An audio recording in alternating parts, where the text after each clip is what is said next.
deu até um arrepio, como eles falam. Naps. O cheirinho, Naps aquela coisa, cheira. Não é bem parecido? Isso aviva algumas lembranças, sabe? Né? Bacalhauzinho. Quase bacalhau, peixinho, né? Peixinho. Estimado. Opa.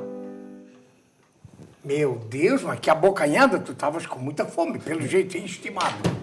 Aqui é a cachaçinha do Ramiro. Já que ele foi da Trentura e ajuda, e você também foi da Trentura e ajudou a Trentura, a cachaça para comemorar a Trentura, que eu acho que faz parte de uma história. Peraí, mas deixa eu fazer uma fotografia aqui, né, estimado? Pose de hominho, olha né? bem Hominho, aqui em cima, o passarinho não está lá embaixo, Opa, tá opa, aqui em cima, tá? hominho nele, hominho. Aqui, ó.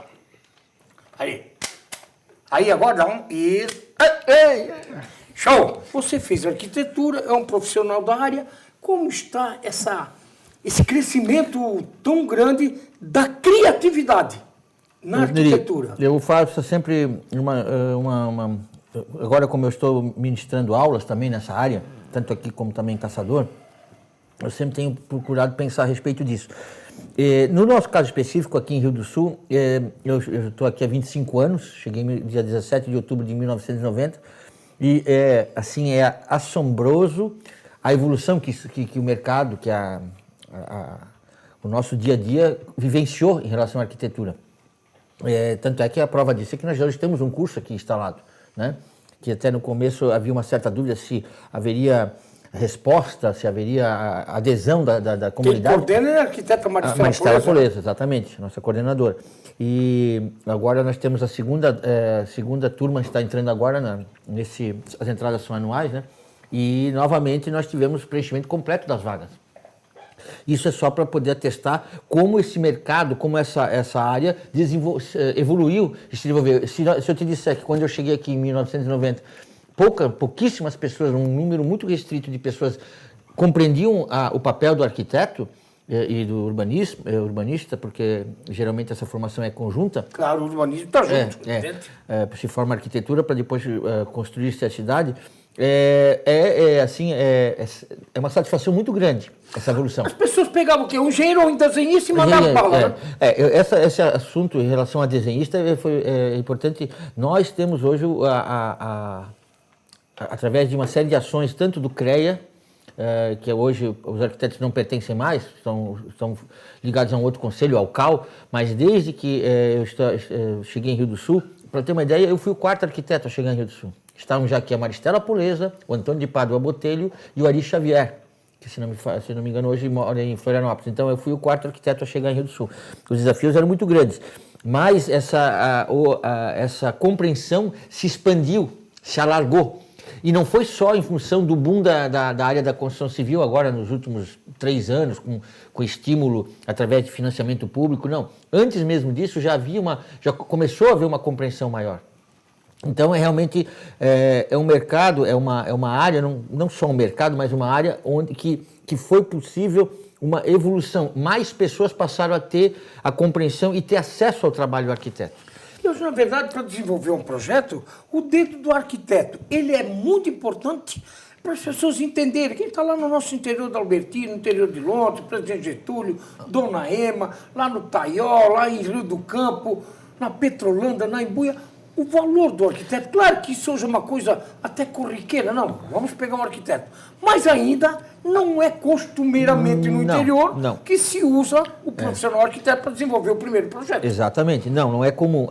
Só para completar, Neri, graças ao trabalho que foi desenvolvido por essas instituições, pela Associação de Engenheiros e Arquitetos também do Alto Vale, hoje praticamente desapareceu do nosso dia a dia aquela figura do desenhista. São pouquíssimos os casos. Obviamente, uma vez detectados, eles são denunciados aos conselhos. Não pode, né? Não, exercício legal. Desenha e o assina. Isso é crime federal, esse exercício legal da profissão. É como havia na área médica, mesmo uma coisa muito comum na odontologia. Tá, que me parece que também conseguiram extirpar esse mal. Dentro de um processo de evolução, ele desapareceu. Que não é a realidade de todo o estado de Santa Catarina, só para teres uma ideia. Mas qual é a função primordial do arquiteto? Nós somos preparados pelas escolas para concebermos espaços. É onde o aproveitamento é onde o indivíduo vai passar a sua vida, ou morando, ou desenvolvendo atividade laboral, trabalhando, ou tendo atividades de lazer. Todo esse tipo do dia a dia do ser humano e dos conjuntos humanos se dão aonde? Ou em espaços abertos, espaços públicos ou privados, mais abertos, ou em espaços fechados. Os mais variados tipos de finalidades. Desde um escritório até a residência, um cinema. E aí entra o papel do arquiteto. É para que ele possa... ele está preparado para elaborar isso. Muitas vezes aí existe aquela máxima na sociedade que existe uma guerra entre engenheiros e arquitetos, e elas são fomentadas principalmente dentro das escolas, quando na verdade não deveriam ser, porque são complementares. Já o papel do engenheiro é simples de identificar. Determinados cursos hoje, eu não quero citar aqui, mas determinados cursos de engenharia não tem eu não estou dizendo que tem ela não tem uma matéria de planejamento arquitetônico. Mas tem disciplinas em compensação na área de materiais, na área de cálculos estruturais, concreto protendido, que os arquitetos já não têm. Então, seria tão mais simples se nós deixássemos de lado essa guerra entre arquitetos e engenheiros, pelo mercado, no fundo é uma guerra pelo mercado, e trabalhássemos em harmonia. Eu não sei como resolver isso, talvez por legislação, por conscientização acho difícil, mas hoje nós temos dois conselhos que têm tido assim, atritos, inclusive no campo judicial, que impede que haja essa aproximação. Eu imagino que no futuro essa aproximação aconteça.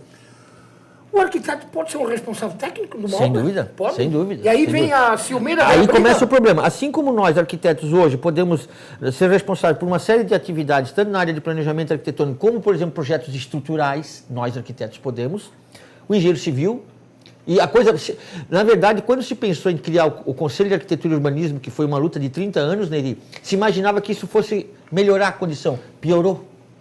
Porque quando existia um único conselho, que era o CREA, Conselho Regional de Engenharia, Arquitetura e Agronomia, dentro do conselho, lavava-se a roupa suja, mas chegava um denominador comum. Por questões políticas e por questões de detenção do poder, cada grupo querendo ter nas suas mãos o poder de decisão, o que aconteceu? Os arquitetos resolveram se organizar e, durante 30 anos, lutamos para ter nosso conselho. E conseguimos. Dia 17 de dezembro de 2011 foi publicada a lei. Desvincularam do CREA. Então. Exatamente. E criamos o CAU, Conselho de Arquitetura e Urbanismo, BR e os estaduais. Isso é federal, lei federal. Lei federal. Isso é uma coisa também que é importante esclarecer. Engenheiros civis, eletricistas, mecânicos, engenheiros de produção, são profissões regulamentadas no Brasil, assim como o arquiteto, a profissão de arquiteto e urbanista, são profissões regulamentadas. Isso eu tenho que explicar muito bem, porque, por exemplo, no curso aqui na nossa unidade, nós temos o curso de Design de Interiores. É um curso reconhecido e regulamentado, sem dúvida nenhuma. A profissão ainda não o é. Não existe uma regulamentação através de lei federal que regulamenta a profissão de design de interiores. Eu até brinco com os meus alunos que, enquanto continuar chamando de design, vai ser difícil aprovar. Por quê? Porque nós vamos criar uma profissão no Brasil que não tem um nome em português. Uma questão básica. Design não é português. Então temos que chamar de decorador ou de projetista de interiores, mas temos que achar uma palavra em português, ou desenhista de interiores, que seja. Por quê? Porque enquanto nós insistimos em chamarmos de designer de interiores, não vamos criar a lei. Não, ninguém vai ter a coragem de criar uma lei, criando, reconhecendo e regulamentando a lei, e aí, consequentemente, criando o seu conselho. Tanto é que nós temos hoje só uma Associação Brasileira de Designers de Interiores. Só associação. Só associação. Estimado, onde fica então... Porque o arquiteto não é só o espaço, também tem a beleza. Sim, a questão estética. A questão estética. Ela está diretamente associada. Aí existe uma série de correntes, né? Existe a corrente, por exemplo, que entende que a beleza ela é fruto da forma. E a forma, por sua vez, é resultado da função daquele espaço. Existem já outras correntes que defendem, e é o que tem sido mais praticado, muitas vezes, vamos pegar um exemplo bem básico, um edifício aqui em Rio do Sul, ou em Camboriú, ou em São Paulo, há uma preocupação em função de questões de mercado muito grande em se ter uma aparência estética que destaque, que ressalte determinados elementos. Mas muitas vezes esses elementos acabam não sendo reflexo da função que aquele espaço que está sendo envolvido... O primordial é o espaço. Espaço, né? É a qualidade do espaço. A qualidade do espaço. A qualidade desse espaço. Então, a funcionalidade também. Funcionalidade. Então, existe um choque, existe aquela arquitetura, hoje nós vivemos um momento de arquitetura, eu sei disso, assim, me envolvo muito, que eu leciono aqui na unidade, no curso de arquitetura, a história da arte e da arquitetura, as duas disciplinas, e agora a arquitetura contemporânea. Nós vivemos num momento onde ainda não se tem claro se nós vivemos um momento de pós-modernidade e o que é essa pós-modernidade. Porque o movimento moderno terminou na década de 70, por aí, onde o Brasil acaba se destacando com a figura de Lúcio Costa, com a figura do Sérgio Bernardes, com a figura de Oscar Niemeyer, sabe? Oscar Niemeyer foi o Papa da Copa no Brasil. Ele sofreu, ele pode ser considerado, eu não gostaria de usar a palavra Papa, porque eu vejo que às vezes se omite determinados nomes. A arquitetura moderna brasileira como um todo foi o motivo. Vila Nova Artigas, um grande, foi exilado na época do regime militar, foi um grande nome também da arquitetura. Então nós estamos recheados, a história da arquitetura brasileira moderna está recheada. Só que, claro, por questões até talvez em função da sua presença maior na mídia, Oscar Niemeyer sempre é lembrado e sempre é reverenciado, com todos os méritos. Embora eu questione bastante a qualidade funcional das obras de Niemeyer, mas Niemeyer indiscutivelmente inovou. Ele inovou. E fez um nome, né? E fez um nome. Emplacou um nome muito forte. Certo. Estimado, arquiteto e urbanista. E o urbanista, então? Não, o urbanista, existem escolas em determinados lugares do mundo, em determinados países, que há uma diferenciação. Você se forma em urbanismo, ou você se forma em arquitetura. No Brasil, convencionou-se juntar no mesmo curso a preparação do arquiteto com a do urbanista. Então, a grande maioria dos cursos no Brasil são denominados de curso de arquitetura e urbanismo, porque é uma mescla. E o urbanismo, então, ele, na verdade, o foco dele é o quê? O urbanismo trata da relação dos espaços concebidos, dos espaços fechados com a área, com o público, com o aberto. Então, no momento que se concebe, desde lá dos primórdios, 5.000 anos antes de Cristo, quando surgem as primeiras expressões da arquitetura, que eram basicamente de quê? Do abrigo do ser humano, começou pela ocupação das cavernas, até o momento em que ele começa a produzir, com o uso de materiais que estavam à sua disposição, determinados abrigos, como por exemplo a cabana, essas cabanas começam a serem construídas próximas, certo? Por uma questão de proteção, por uma questão de segurança, e aí começa a ver o quê? A formação dos primeiros núcleos urbanos. E aí isso tem que ser estudado.